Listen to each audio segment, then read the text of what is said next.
Hi everyone, it's Kel, and I'm here to talk about yoga for alignment. The whole purpose of yoga is to align the energy streams to the center so that your energy flows in two directions at such a velocity. It pulls all the energy from the earth up and pushes open your pineal gland in the opposite direction so that your third eye is actually ripped open, and that hurts quite a bit. And then you want to work to be keeping your third eye open. Now in the Kundalini, you don't have to do yoga to do the Kundalini. I didn't, but I was fit, healthy, and exercise regularly. The um, the thing I want to talk about with the yoga is finding balance. Okay, so as many of you know, I'm involved with Bikrammer, somebody who's been doing Bikram yoga for 12 years. And the other day he talked about, well, I have to be in front of a mirror to do yoga. But that's not where true balance arises from, or that's not where it's kept. Okay, it can be used, a mirror can be used to initially gain your balance, but at some point you have to bring that balance back into you and you have to own it. And that is by not relying on a mirror. Because it is the third eye in the center of your being here, that you will find balance. That's where you see and surround sound. And the more you bring it back to the center of your being, the more you pressurize the energy flow in your body to pull all the energy up from the earth, cycle it through the body, and go back to where you came from. And that's what happens when this energy stream is going so fast, it's flowing so fast, that the cycles are getting more intense, and as the velocity speeds up, it's getting more and more pressurized to the center.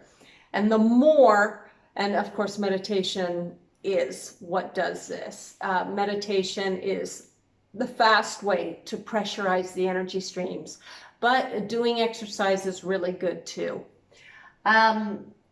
So yeah, when you pressurize the energy streams towards the center, the energy will flow up through the body and into the head. It's taking all, this is why you're here. You're using this body to link back to where you came from. You're using the power from it.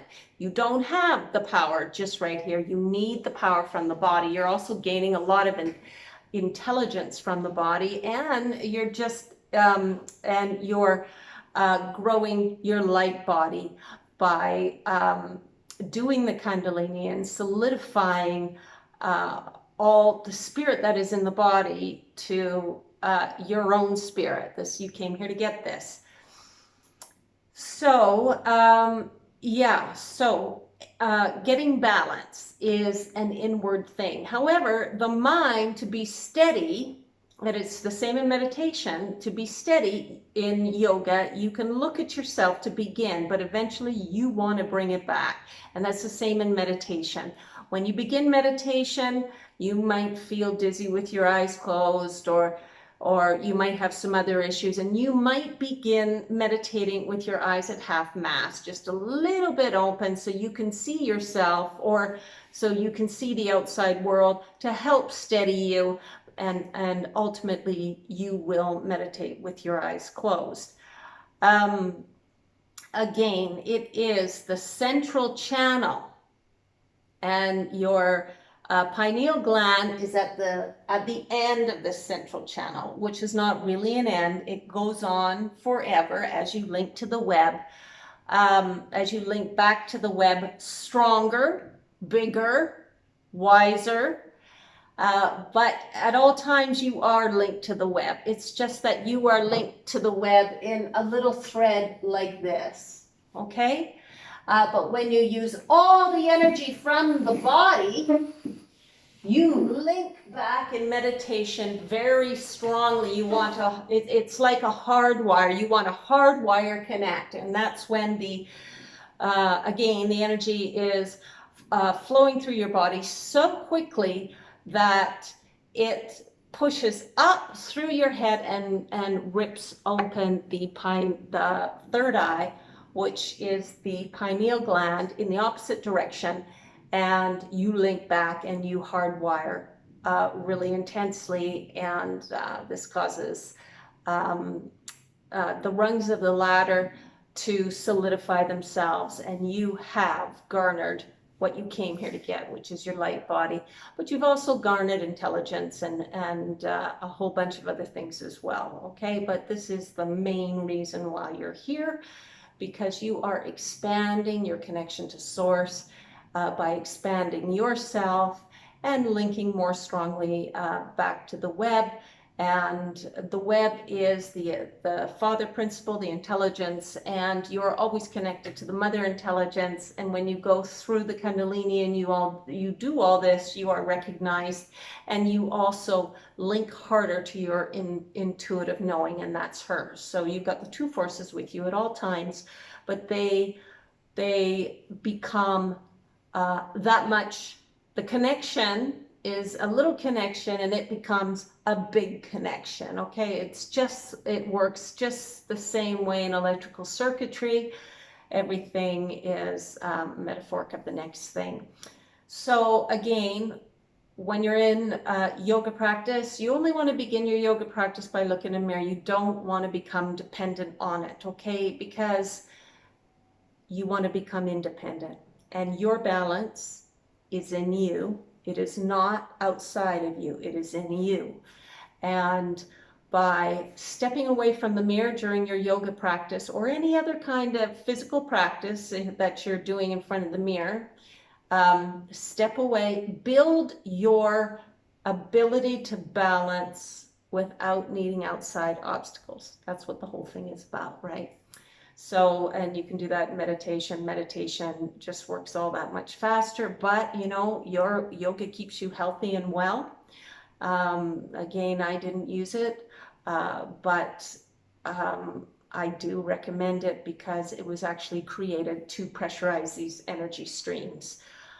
So that's it. I just wanted to pop on and talk about gaining balance in order to build that central channel inside of yourself, that central channel when the flow is going and there's least and least resistance. That's when the flowering of the heart happens, and that's when you solidify all the levels of the Kundalini, and thus in doing so you build a ladder back to Source. And just so you know, as you build the ladder, you become part of a sort of DNA strand for the galaxy, which is linked in the very same way to the universe. Everything is doing the same thing, but you just can't quite see it. But you will know that once you do the Kundalini and you link back and you get that big download of intelligence, you will know that it is a pattern that is being repeated everywhere all the time. And the thing about repeating the pattern of the circle is that you refine it, you can grow it. And we all know this from habitual practice. When we practice things, we grow our skills, right? The skill becomes greater and greater and greater and greater and greater. And this is what your body is doing through repeating what I call the sacred circle. It is becoming stronger and stronger and stronger and stronger in energy flow until its conductance is so intense that it has the ability to burst through to the next level. And that's when you burst through your circle and you go to the next circle. It looks more like this, and then this right here will be the halo.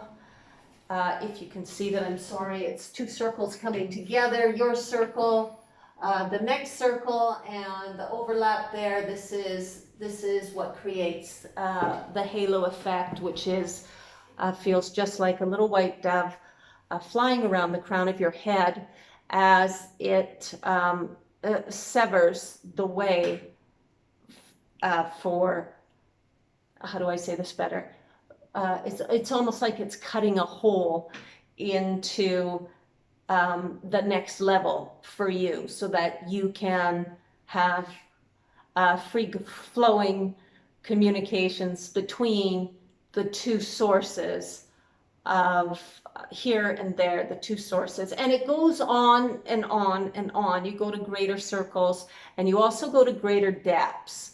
But today I just wanted to talk about maintaining balance. Balance is not something that's outward, it's something that's inward. And the better you get at balance, the better your energy flow flows.